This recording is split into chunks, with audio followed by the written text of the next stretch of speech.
Hi, my name is Sonia Hodge and I'm with Formulaic Inc. I wanted to talk today about off-market properties. Today is a very popular thing to see that not everything is on MLS. One of the reasons why listings are not on MLS is because it has a ticking bomb and it shows how long it's been on the market. So therefore, if it's verbiage or in a wrong content, or there's some kind of IPN address incorrect or something that's wrong that an agent could have applied to it, would put the listing not available. So if you looked for a search of a certain criteria, you wouldn't find that.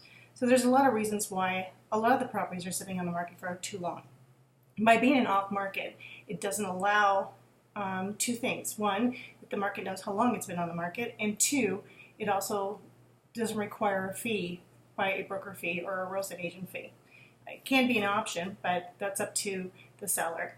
I've noticed that a lot of the properties have been brought to me and through clients that people are marketing, and it is illegal in the state of Arizona that you do not market a property that isn't yours. How to overcome that, because there's loopholes and everything, is that you can take an off-market property, take an option, and option to buy or option to transfer, or as we call it, assign, or put a contract together that you know the basis of each aspect. So the option of the contract will tell you how much the seller's willing to take, the lowest, and then you could put your fee in there, build it in, and then you could either assign it or do a double closing through a contract. So if you have an option, you can assign the option, or the contract, you can assign it, or you could just do a double closing. Now, just so you understand, before you transfer something, every state is different. So for an example, Arizona is an automatic right to transfer, so you can assign without it being listed on the contract. So please be careful that if you go into contract with someone and you don't preferably want to have it transferred or assigned to the next person, that you put that limitation on there, because Arizona is an automatic right to assign. So what I do, for an example, if I'm going to do a seller financing, I qualify that specific person, as Dodd-Frank regulations requires that you do.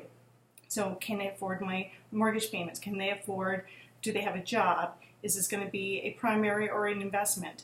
Anyways, the end of the day is that I make sure that on the contract, I specifically say not assign.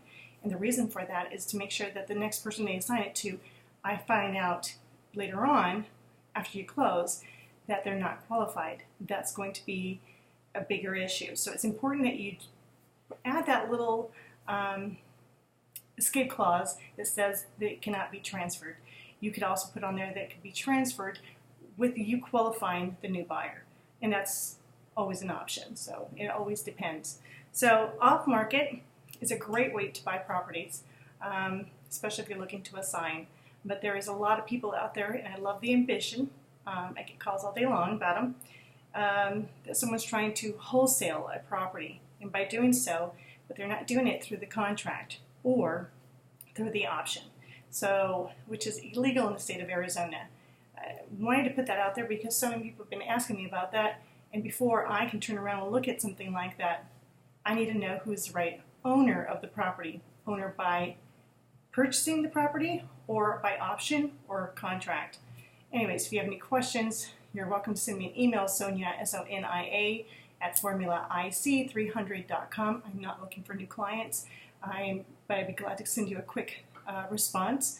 And one time, just because the more educated we all are, the better it is to do real estate together. All right, thank you.